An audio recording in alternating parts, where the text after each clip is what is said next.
holed up in the barn and out of the driving, miserable dirt storm. She crawled through 2 strands of wire and then called Hope, her grandmother, to tell her that she'd be back to the ranch house soon with the runaway. Shielding her eyes, she could see the barn through the sand. Who was that in the doorway? He was too tall to be Adam's father, Paul, her children's grandfather, who leased the ranch property from Henry's sister. She took another step and rubbed the dirt from her eyes. Oh no.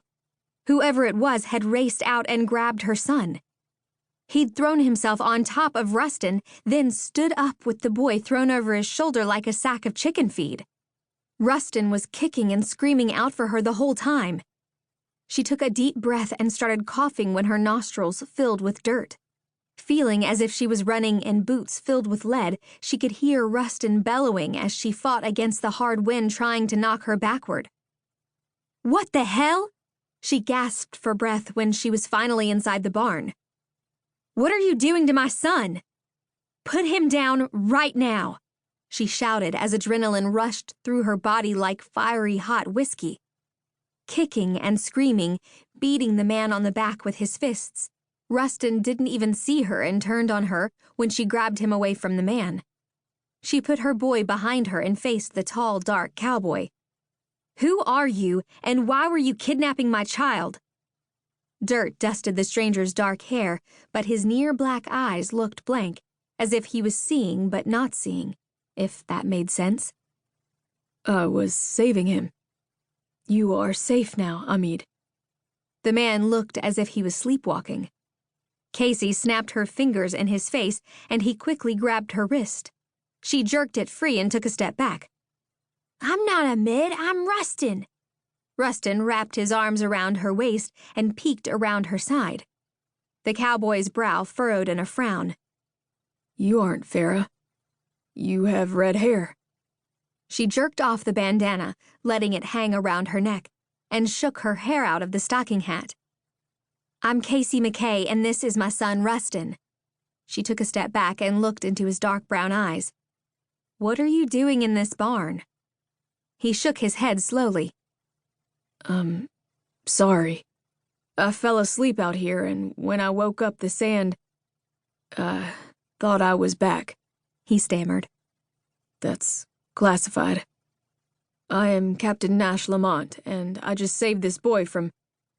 Oh, no." He squared his broad shoulders, standing at attention, but after a few seconds they sagged and he ran a hand over his angular face.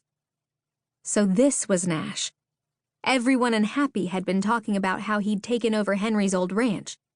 He'd moved into the old house last week, but no one had seen him.